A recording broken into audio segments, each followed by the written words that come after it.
जय किसान मित्रांनो, आज दिनांक 20 ऑगस्ट वार गुरुवार रोजी जाफराबाद मार्केट मधील मिरचीचा रेट काय आहे आज आपण बाबाकडून जाणून घेऊया. काय भाव आहे आजचे? आजचे 2000 रुपये भाव आहे. 2000 रुपये सुपर और मीडियम. सुपर आणि मीडियमचे 2000 रुपये भाव आहे. तर तवा भी कोणी घ्यायला तयार नाहीये. बळजबरी खुशामत करून हे मक्का विकणारे व्यापारी याला आम्ही सांगितलंय की तुम्ही 2 पैसे कमवणार, पार्ट्या तर घेऊ लागले नाही, पण तुम्ही नशीब आजमा तुमचा. जे पैसे झाले 2000 रुपयाच्या खाली काय भाव येणार याला तयार करून आज पार्टी म्हणून समोर केले आम्ही. आणि याची मक्काच्या व्यापारीची मिरचीची गाड्या भरवाली आम्ही. अच्छा, म्हणजे आवक भरपूर झालेली आहे आता सध्या कोणी मार्केटमध्ये. घ्यायला तयार नाही. जो जुने पार्ट्या ते सांगतात का आम्हाला दररोज घाटा येऊ लागला, ते हिशोबाने सगळा मार्केट एकदम ठप पडेल आहे. बांगलादेशच्या गाड्या चालू होणार होती, तिकडचा काय विषय आहे सध्या?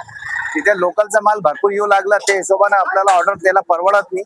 कोणता 55 रुपये कमीत कमी त्याला खर्च येते, ते हिशोबाने त्याला 25 रुपये 20 रुपयाच्या भावाने आजच्या हिशोबाने मिरची घ्यायला त्याला परवडत नाही. कारण तिकडचे भाव 60, 65, 70 रुपये. लोकलचा माल आला तर ते 50, 60 बी होतं. ते हिशोबाने प्रत्येक गाडीवर ते नुकसानच हो राहिलं. ते हिशोबाने ते माल नाही घेऊ लागले. आणि बाकीचं जे भोकरदनला मार्केट आहे, पिंपळगाव मार्केट आहे, इथले काय रेट चालू आहे सध्या?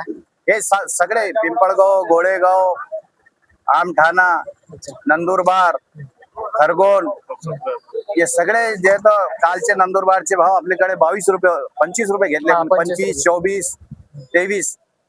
नंदुरबारचे भाव काल होते 18 रुपये, 20 रुपये, 16 रुपये. अच्छा, धन्यवाद बाबा. बाबांनी आपल्याला आज रेट आणि समोरचं मार्केट पण सांगितलेले, तर याची जास्तीत जास्त शेतकऱ्यांनी दखल घ्यावी आणि हा व्हिडिओ जास्तीत जास्त शेतकऱ्यांपर्यंत शेअर करावा. ठीक आहे, धन्यवाद.